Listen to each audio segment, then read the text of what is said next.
Mainly we hear about Timor either through the news or in documentaries, and I think the story being told in film form is direct correlation to Timorese people, because we are essentially storytellers. Our language is actually an oral language, so our history is actually an oral history.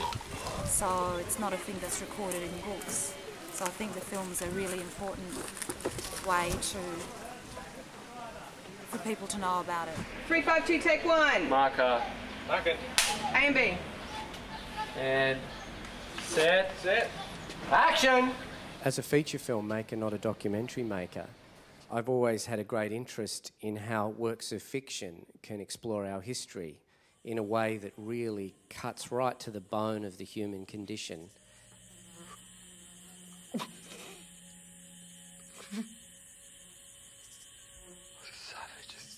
Savages! Rob's involvement and his insistence on authenticity was very important, I think, and his feeling for it, the fact that he wanted it to be a story about what happened to the East Timorese people as well as what happened to 5 journalists, which was just, you know, a pivotal event in the fate of the rest of the country. His complete commitment to telling that story was inspirational, really. It is a curious thing dealing with real historic events in the context of a work of fiction. The issue of whether the film will be depicted as fiction versus truth is always one that you grapple with as a feature film maker, not a documentary maker.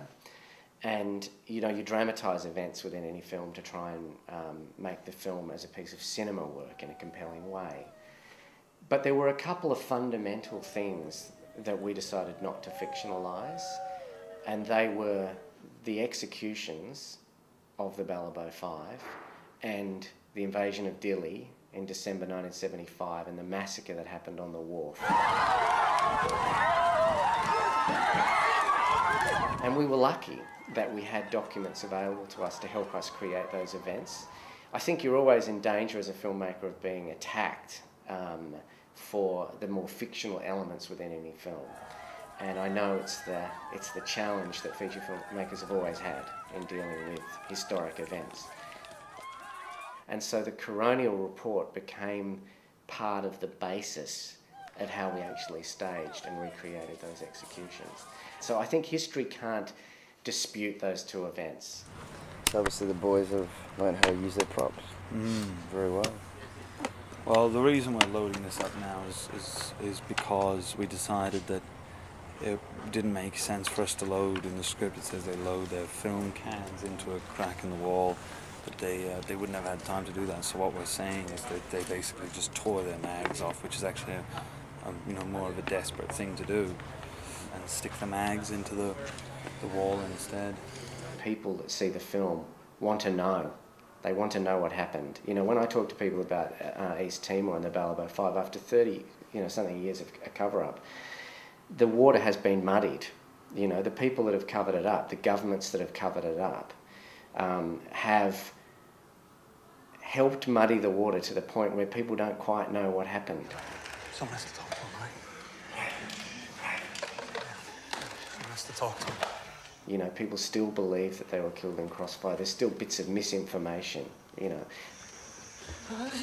So I felt responsible as a filmmaker. You know, this is the first feature film made in that country about this story. Bang, here it is. This is what happened.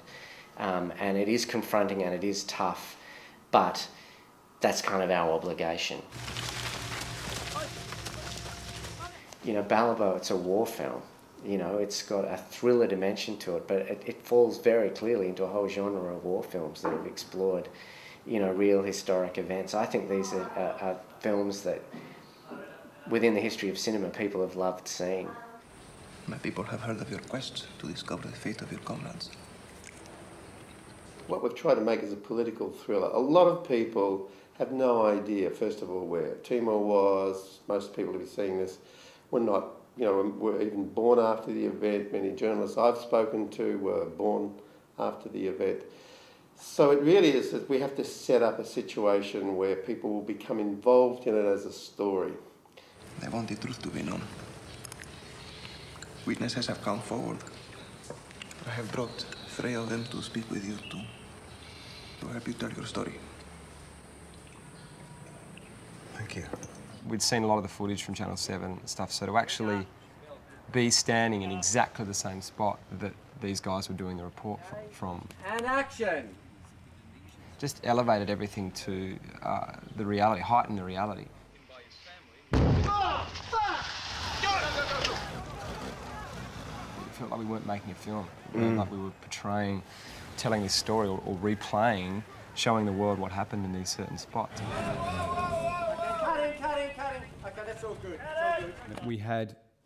I had my iPod with me. This is how technology is affecting acting even.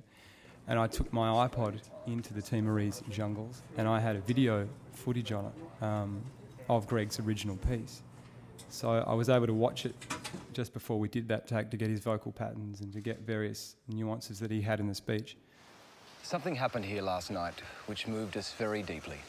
The cinematographer was also able to match the same time that the original footage zoomed in onto my face. We were able to replicate it in the film as well, which gives it incredible gravity and makes it a lot realer and more believable.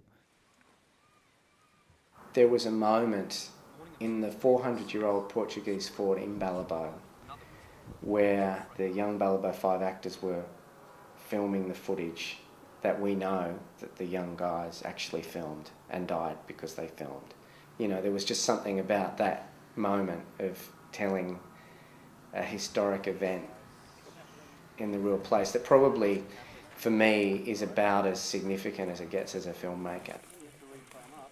You know, I would hope that Balibo, even though it's a film about the specifics of what happened in East Timor in '75, actually speaks to the bigger issue of why it is that we continue to commit terrible atrocities against each other. The Timorese who were playing as extras became very emotional, and it was hard not to cry watching the scene. And when it finished, one of the Timorese women came up to me and she said, "Now the world will know what happened to us."